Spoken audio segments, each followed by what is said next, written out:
Palermo. Questi incontri avvenivano, diciamo, o avvennero in un arco di tempo limitato o si snodarono durante la permanenza del Sindona? Si snodarono durante la permanenza del Sindona a Palermo, che va dal suo arrivo intorno al 7-8 di settembre, quando poi sparì insieme con Giovanni Gambino. Quindi sono entro quest'arco di tempo. Sì. Senta, lei ha fatto già accenno al fatto che ha accompagnato il Sindona a fare delle telefonate in una cabina nei pressi di Piazza Teodoro Sico. Sì. Ma perché doveva accompagnarlo? Lo accompagnava in macchina? No, lo accompagnavo, non mi ricordo se in macchina o a piedi. Evidentemente cercavamo anche per brevi percorsi di farlo a piedi, perché c'era sempre in macchina, perché c'era sempre una certa preoccupazione. Benché il Sindona era, rispetto a quello che erano le fotografie che avevo visto nei giornali, la televisione era molto invecchiato, molto sciupato. C'era quella fossetta che aveva sulla fronte che era ancora più in risalto, e praticamente devo dire che anche per i percorsi usavamo la macchina. Non ricordo se per andare... Prego. Scusi, soltanto per ricordare l'effigie, in quel periodo ricorda se portasse barba e baffi oppure no? No, assolutamente non ne portava né barbi. Cioè lei non l'ha visto né con barba? No, completamente, non l'ho mai visto né con barba né con baffi. E allora praticamente io lo accompagnavo per una ragione precisa, a telefonare. Allora non c'erano i telefoni onnivori, cioè mangiavano solo gettoni, non monete, non altre cose, o almeno il telefono che usavamo era a gettone, per cui lui faceva diverse telefonate, quasi quotidiane. La sera c'era un certo orario che, come si arrivava all'imbrunire intorno alle 8:30, 9, praticamente uscivamo per fare queste telefonate quasi ogni sera, quando io sono stato con lui. Praticamente io avevo provveduto ad acquistare un sacchetto di gettoni che mi tenevo in una sacchetta, in una sacca di pelle scamosciata, e porgevo questi gettoni a Sindona man mano che si andava scaricando la gettoniera, che faceva delle telefonate abbastanza lunghe, per cui evidentemente aveva bisogno che io gli porgessi questi gettoni. In effetti, in una di queste telefonate gli ho sentito dire, proprio letteralmente, erano delle telefonate spesso concitate. Il Sindona era particolarmente nervoso in quel periodo, parlava a scatti, era, diciamo, molto, sempre, aveva un modo brusco di approccio. Qui queste telefonate spesso erano tumultuose. In una di queste telefonate mi sentii dire: Giulio, tu non mi puoi fare questo. Fui colpito da questa frase. Dopo, quando mi sono incontrato con Giacomino Vitale, che era la persona con cui avevo più confidenza, e la persona che poi praticamente era molto a corrente di queste cose, ho detto: Giacomo, ma chi è questo Giulio a cui telefona? Qual è? Andreotti. Anche lì sono rimasto un po' perplesso. E questa è stata la cosa quando io ho sentito dire questa frase, cioè quando io accompagnavo alle telefonate. Devo dire che le telefonate erano diverse per diversi personaggi. Spesso faceva anche delle telefonate al nord, non so se erano anche delle telefonate internazionali, ma non penso, perché le telefonate internazionali allora forse non si potevano fare a gettone, non c'era ancora il numero diretto con gli altri stati, ma faceva delle telefonate lunghe che richiedevano l'uso di parecchi gettoni. Senta, Vitale, quando lei gli pone quella domanda, fa dei commenti, oltre a darle quella risposta, aggiunge qualcosa, sì, oppure no? Si limita solo a dire... Devo dire che già il Vitale, nei primi tempi della venuta di Michele Sindona in Sicilia, praticamente era dubbioso sul fatto che il vero scopo della venuta di Sindona in Sicilia era il colpo di Stato separatista. Diceva sempre: sa chi viene a fare questo, sa che cosa è venuto a fare questo signore, perché esprimeva dubbi sul fatto che il Sindona era venuto per il golpe separatista, diceva che si era venuto a fare i fatti suoi. Quando in un'occasione che io gli dissi: ma chi è questo Giulio? Lui mi disse che aveva un pensiero. Secondo lui il Michele Sindona era venuto in Italia anche per ricattare l'onorevole Andreotti. Fece accenno allo strumento attraverso il quale il ricatto sarebbe stato posto in essere, oppure accenno no? Preciso no, ma mi fece capire che il Sindona aveva dei documenti molto, ma molto compromettenti che potevano creare degli imbarazzi all'onorevole Andreotti. Senta, per cercare di ancorare nel tempo questo suo ricordo, questa telefonata che... mi scusi, prego. Devo dire che a un certo punto vidi inquietare in maniera, bisogna dire, che si inquietò forte il Sindona, quando a un certo punto un certo numero di telefono non gli rispose più. Prego. Cioè, che significa un certo numero di telefono? Cioè, praticamente faceva un numero di telefono e mi ha detto, questo ha chiuso il telefono, non mi risponde più, non so a chi si riferisse. Ho capito.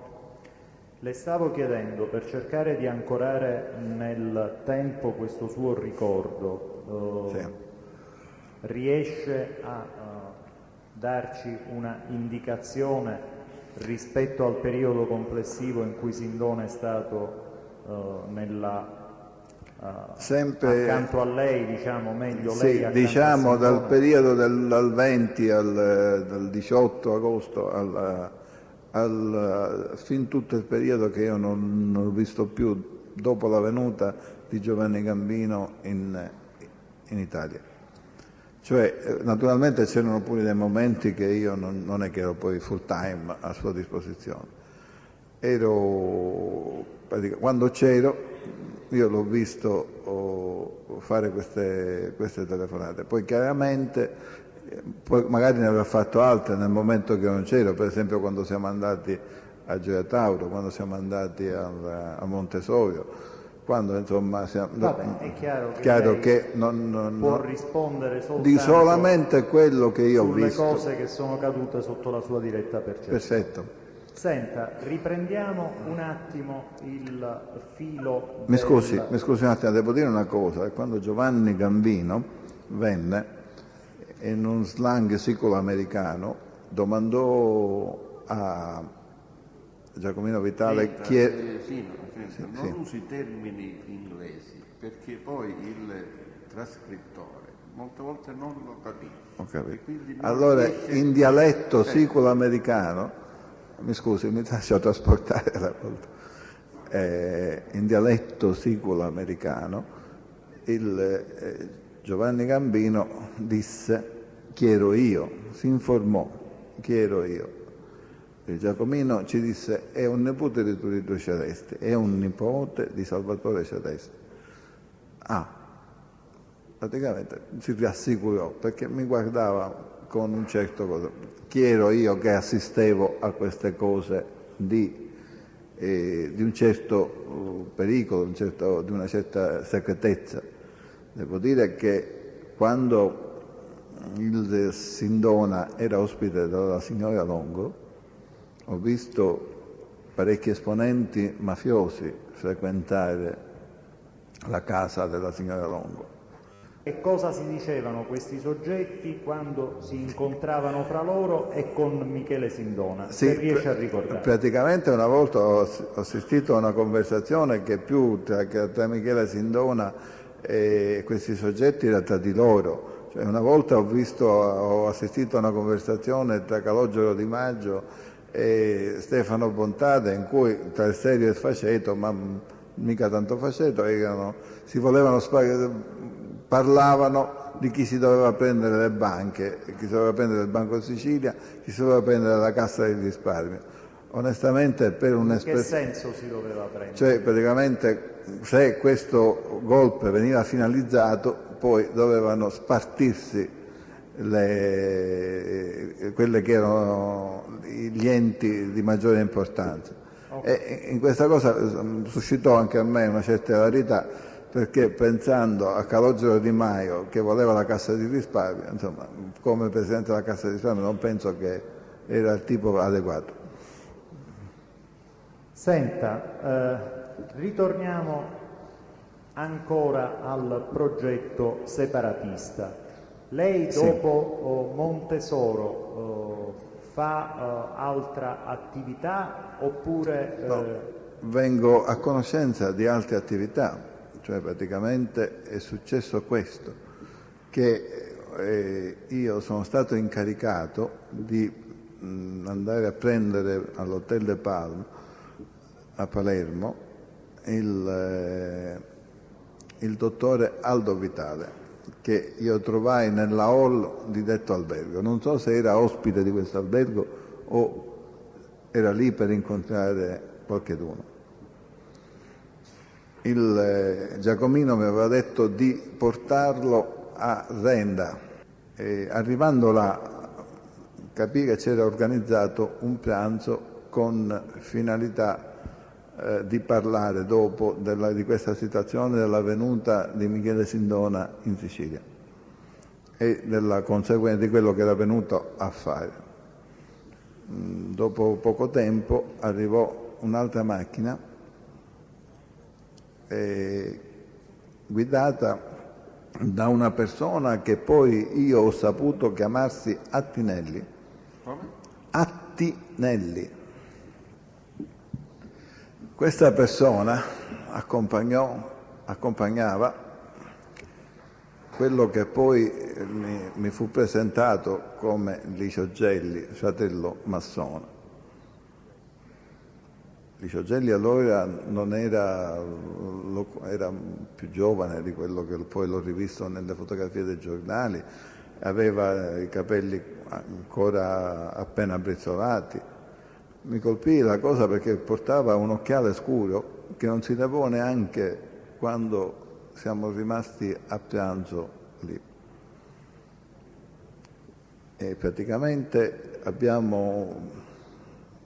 siamo rimasti a pranzo, colazione il giorno, e si cominciò a parlare della venuta di Sindona in Sicilia e dei suoi scopi. Avvicinandomi agli altri sentii dire al Gelli che era una pazzia quella che voleva fare Michele era Sindona, che non potevano assolutamente fidarsi degli americani, non c'era da fidarsi degli americani perché gli americani non appena raggiunto il loro scopo avrebbero mandato tutti al mare. Questa è stata la cosa. Invece era molto entusiasta Aldo Vitale. Senta, e per concludere questa carrellata delle opinioni dei presenti, Giacomo Vitale? Giacomo Vitale, diciamo che era stato il fulcro di questa cosa, però sempre che lui aveva quel sospetto, cioè che Sindona in Sicilia era venuto almeno apparentemente per fare il golpe separatista, ma non era quella la finalità. Chissà per quale cosa era venuto. Comunque si adoperava chiaramente per ogni situazione inerente a questa cosa, perché secondo me era coinvolto anche Stefano, per cui evidentemente si doveva dare un fatto di serietà a questa cosa. Lui si adoperò in tutti i modi. Poi Senta, ancora un'altra cosa, lei ha detto Aldo Vitale era entusiasta. Sì. Che cosa significa, cioè, al di là della qualificazione? Praticamente significava che era contento che la confessione a cui apparteneva la Camea andasse a gestire un fatto così importante. Quindi era favorevole. Era anche un fatto massonico? Sì, principalmente era un fatto massonico. Sicuramente era un fatto massonico, cioè, mi diceva sempre Giacomino che c'erano stati dei placet da parte della massoneria internazionale. Cioè? A che livello? A che livello? Mi diceva appunto che avevano dei contatti con il rito scozzese, e praticamente aveva a livello internazionale di massoneria, se era stato lo sta bene, andate avanti, la cosa si può fare. Quindi c'era stato un intervento straniero, diciamo, sia pure sotto il profilo guardi, di interventi stranieri effettivi, io non ne ho mai sentito parlare in particolare. Mi si disse che la massoneria internazionale aveva dato lo sta bene. Lo sta bene della massoneria internazionale venne qualificato in quale parte del mondo o da quale parte del mondo era provenuto? Massoneria americana. Quindi massoneria americana. Poi lei stava dicendo invece di interventi stranieri ho sentito solamente una cosa che sempre mi convinceva di me, cioè l'ho sentita da Sindona, dalla sua bocca, ha detto che era pronta incrociava al largo di Palermo una portaerei americana e c'era una nave carica di uomini che dovevano intervenire per aiutare militarmente questo golpe. Questa nave, questi uomini erano al comando di Sogno, mi disse di quel grande massone, grande fratello che è Sogno. Io praticamente ascoltavo e questo disse e questo sto ripetendo. Senta, e questo intervento era di militari? Questo intervento era di militari? La nave era una nave No, era praticamente l'intervento di uomini madusi, avvezzi all'uso delle armi, chiaramente. Militari, cioè erano gente non so di che tipo, ma comunque dovevano intervenire, aiutare militarmente la conduzione di questo golpe. Mi disse pure che questa nave addirittura proveniva dall'Argentina. Ed era al comando di questo Sogno. Non mi disse il nome che io so, però non me lo disse, mi disse di quel grande fratello e praticamente devo dire che Sindona era spesso ieratico, era una persona che parlava con aria ispirata, per cui io lo prendevo per quello che lui mi diceva. Senta, questa conversazione tra Sindona e lei dove avviene? Dentro la casa della signora Longo, nel salottino a destra entrando. Quindi siamo prima dell'arrivo di Giovanni Gambino? Esattamente. esattamente. Quindi sempre entro la prima decade di settembre. Senza dubbio. E stava dicendo, ritornando... Che erano stati, mi ho scordato di dire una cosa, che oltre al fatto di Montesoro e di Gioia Tauro, un altro escamotage che era stato messo in atto per cercare di isolare la Sicilia era quello di creare un blocco dello Stretto di Messina. E come? Come? Praticamente siamo stati a Messina, siamo stati in una loggia che era... Mi scusi, siamo stati chi? Lei e... Io, Giacomo Vitale e Michele Barresi. Quindi voi tre? Siamo stati a Messina, dove c'è stata una riunione straordinaria di una loggia che era affine alla Camea, cioè non era ancora stata messa dentro alla Camea, però aspirava ad essere cooptata nella Camea. E capo di questa loggia era Peppino Costa, un personaggio di grande carisma messinese, e questo personaggio, mi fu spiegato, era molto amico di tutti i capitani dei traghetti, che erano massoni, e di tutti i direttori di macchina dei traghetti che fanno spola sullo stretto. Mi si disse che a un certo punto in una riunione riservata che avevano avuto loro, si erano messi a disposizione per eventualmente bloccare lo Stretto di Messina. Senta, sempre per collocare nel tempo questo viaggio a Messina, questa riunione a Messina, Sì. è dopo Montesoro? Sì, dopo Montesoro. Nei primi di settembre. Primi di settembre. Sì.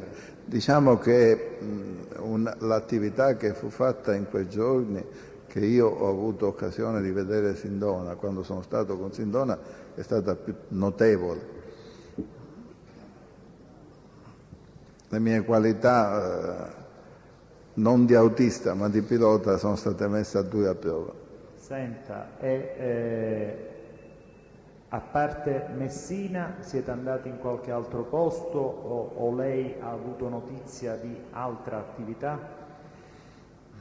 Ma praticamente ho avuto notizia che c'erano dei personaggi che dovevano provvedere a mobilitare il centro della Sicilia. Il centro della Sicilia, parlo del centro geografico della Sicilia, Caltanissetta, ed erano dei personaggi americani, cioè oriundi italiani americani, mi pare che fossero originari di Ravanusa. Ha saputo qualcosa di più preciso su questa mobilitazione o questo progetto di mobilitazione? Sì, il progetto di mobilitazione... Cioè, che cosa significava mobilitare il centro della Sicilia? Mobilitare la parte mafiosa, cioè praticamente tutti gli affiliati alla mafia dovevano dare un aiuto particolare a questo golpe. Ho capito. Quindi sempre per seguire un percorso cronologico, sì. Tutto questo avviene sempre nel periodo in cui Michele Sindona si trova in Casalongo?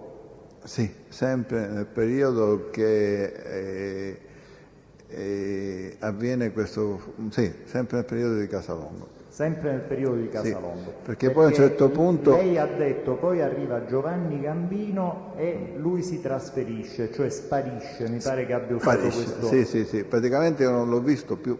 Cioè lei non lo ha visto più? No, non lo ha visto più, però a un certo punto mi si dice, Giacomo Vitale mi si dice, verso fine di settembre, mi dice guarda che di quella cosa non se ne fa più niente, perché dice, questo te l'avevo detto, questo si venne a fare i fatti suoi. Comunque, questo glielo dice quando? Verso intorno alla fine di settembre. Intorno alla fine di settembre. Quando... Quindi c'è questa attività, diciamo, più intensa che si esaurisce entro la prima decade di settembre ad occhio e croce, sì, giusto? Sì. poi arriva Giovanni Gambino, sparisce Sindona, cioè lei proprio materialmente non lo ha più visto, no, non l'ho più fino visto. a quando Sindona non si è allontanato. Esatto. E lei